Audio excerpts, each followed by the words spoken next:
Wapendwa baba zangu, wapendwa mama zangu, wapendwa kaka zangu, wapendwa dada zangu kalumna na kanyanya zo mukama mulungi ogude bwona.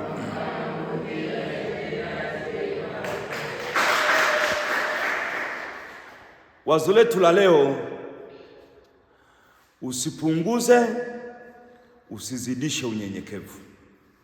Usipunguze usizidishe unyenyekevu. Naomba tuseme usipunguze usizidishe unyenyekevu. Usipunguze usizidishe unyenyekevu. Mstari unaotuongoza ni kutoka katika Injili ilivyoandikwa na Mathayo sura ya 23 mstari wa 12. Ajikwezaye atanyenyekeshwa, naye anayejinyenyekesha atakwezwa. Mathayo sura ya 23 mstari wa 12. Tunaweza tukasema usiunguze usizidishe maji. Kwa Kiaya utasoroza utabiriza. Naomba tuseme utasoroza utabiriza. Utasoroza utabiriza. Yaani usiunguze usizidishe maji, katikati. Unyenyekevu unasimama katikati. Ukiupunguza ni majivuno, ukiuzidisha ni kujidhalilisha. Unyenyekevu ni kutambua kwamba mazuri yote yaliyotendeka duniani ukuyatenda wewe, na ni kutambua kwamba mabaya yote yaliyotendeka duniani ukuyatenda wewe. Sir Isaac Newton alikuwa na akili nyingi sana. Alikuwa ni mwanasayansi. Kuna kanuni 3 wanafunzi wanajifunza primary na sekondari za bwana Isaac Newton. Kwa Mkatoliki, mwanasayansi mwenye akili nyingi. Wakati wa mahojiano na wanafunzi wakimsifia kwamba ana akili nyingi, alisema kwamba mafanikio yangu yote haya ni kwa vile nimesimama kwenye mabega ya watu wengine. Nimesimama kwenye mabega ya watu wengine. Na huo ni unyenyekevu. Mwenye gari la kubeba abiria anaweza kafanikiwa, lakini amesimama kwenye mabega ya watu wengine, anahitaji abiria. Ili mambo yaende kwenye familia unahitaji watu.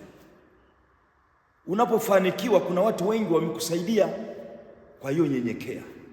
Uko kwenye mabega ya watu wengine. Hata sisi mapadri tunapokabidhiwa parokia, kuna mambo yanaenda, ujenzi wa kanisa unaenda, lakini tunakuwa tumesimama kwenye mabega ya Wakristo, kwenye mabega ya watu wengine, kwenye mabega ya wafadhili. Ndio maana mambo yanaenda, si kwa nguvu zetu tu, ni kwa nguvu za Mungu, ni kwa nguvu za watu. Kwa hiyo tunahitaji kunyenyekea. Kwa hiyo kuna mambo 3. Kwanza, usipunguze. Ukipunguza unyenyekevu inakuwa ni majivuno, inakuwa ni kiburi.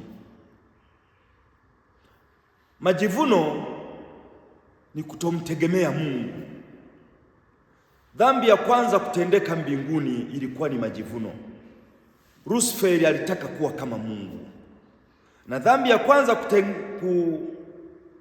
kufanyika duniani ilikuwa ni majivuno. Adam na Eva walitaka kuwa kama Mungu. Nyoka aliwaambia, mkila hili tunda, kila Eva, utakuwa kama Mungu. Hapo ndipo majivuno yalipolala. Na majivuno ni mzizi wa dhambi nyingi sana. Majivuno yanajenga ukuta kati ya binadamu na Mungu.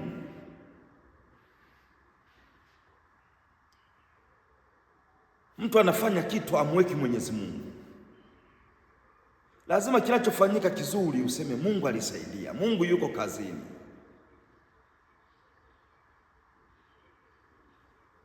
Ndio maana wengine wanasema Mungu akipenda, Mungu akipenda. Lazima tumweke Mungu katika ramani.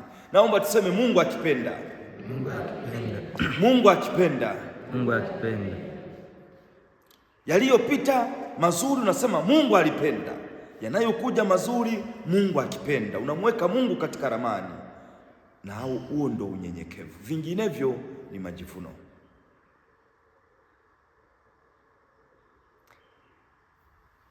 Majivuno ni kutokujua nafasi yako. Majivuno ni kujionyesha. Kuna methali ya Wahaya inasema kaba mbone akate hiyo mkibi enyungu, yaani ngona watu wanione kwamba nina nguvu. Alivunja chungu cha mfinyanzi. Zamani walikuwa wanatumia vyungu, kabeba, lakini chungu kikamponyoka, lakini alitaka kuonyesha kwamba ana nguvu.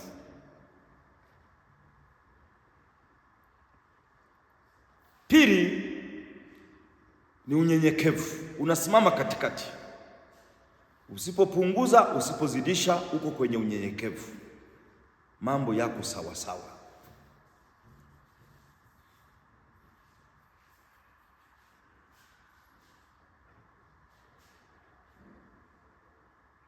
Neno unyenyekevu kwa Kiingereza ni humility. Naomba tuseme humility. Natokana neno la Kilatini humilitas, ambayo inamaanisha udongo, ardhi. Kama kuna kitu kinanyenyekea ni udongo, ni ardhi. Takataka tunatupa pale. Wanyenyekevu wanatupiwa takataka nyingi sana, lakini wananyamaza. Takataka nyingi sana. Na ndio maana unaona matunda mengi yanainamia udongo, yanatoa heshima kwa udongo. Mikungu ya ndizi inatoa heshima kwa udongo. Maembe yanatoa heshima kwa udongo. Tuna mifano ya unyenyekevu. Bwana wetu Yesu Kristo ni mfano wa unyenyekevu.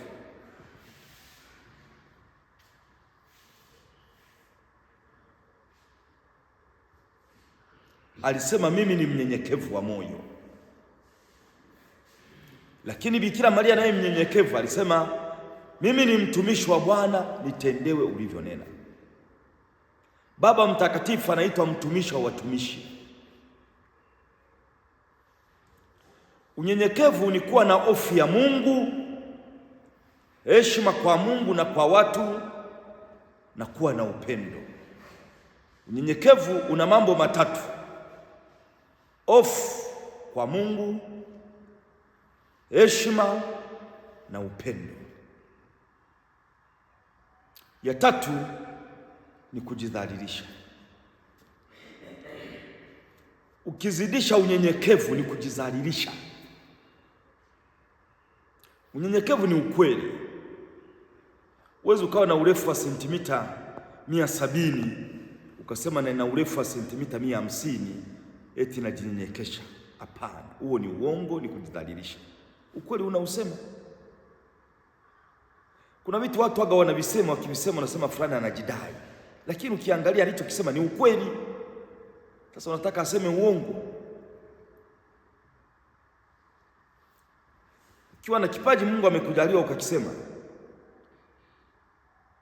si kujidai, ni ukweli, ni unyenyekevu. Mtume Paulo alisema kama ni Wayahudi na mimi ni Myahudi, kama ni nini ni Wayahudi, nimepiga vita vizuri, mwendo nimeumaliza. Alikuwa anasema ukweli, si kujidai, kwa sababu unyenyekevu ni ukweli. Kuna watu wengine wakisikia mtu anasema ukweli wanasema anajidai.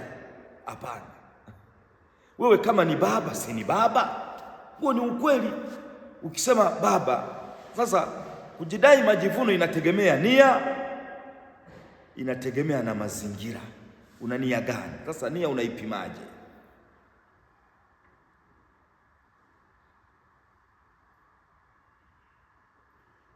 Mtu akiwa na pesa akasema nina pesa, wanasema anajidai, lakini si ni ukweli labda. Sasa nia yake na mazingira labda. Kwa hiyo kwa ufupi, nyenyekea ule vya Mungu, nyenyekea ule vya watu. Mwambie jirani yako, nyenyekea ule vya Mungu. nyenyekea ule vya watu. Nyenyekea ule vya watu. Unyenyekevu unatuinua, unatufanya kama tuwe malaika. Unyenyekevu unatuinua, maana ajishushaye atainuliwa, anayejiinua atashushwa. Kwa hiyo unyenyekevu ni kushuka ili upande, ndio unyenyekevu. Naomba tumuombe Mwenyezi Mungu atuzidishie hii fadhila ya unyenyekevu. Ndo mama wa fadhila zote. Unyenyekevu ndo mama wa fadhila zote. Mtakatifu Bernardo alisema Bikira Maria alimpendeza Mungu kwa ubikira wake, kwamba wewe ni bikira, nimependezwa. Kwamba uko najisi, nimependezwa. Kama uko safi, nimependezwa. Lakini alimchukua mimba kwa unyenyekevu wake, si kwa ubikira wake. Alimchukua mimba kwa unyenyekevu wake. Nyenyekea ule vya Mungu, nyenyekea ule vya. Tuseme usiwe safi. Hapana. Nyenyekea ule vya Mungu, nyenyekea ule vya watu. Na unyenyekevu unazaa utii. Mtoto aliyemtii anakula vya wazazi, lakini ambaye si mtiifu vya wazazi anavisoma tu, anavisikia. Naomba katika ibada hii tuombe hii fadhila ya unyenyekevu. Ni fadhila ambayo itatuinua tuwe kama malaika, lakini majivuno yaliwashusha malaika wakawa mapepo, kamshusha Lusifari akawa shetani. Usizidishe, usipunguze. Utasoroza, utabiriza. Mwambie jirani yako, utasoroza, utabiriza. Utasoroza, utabiriza. Usizidishe, usipunguze. Usizidishe, usipunguze. Tumsifu Yesu Kristo.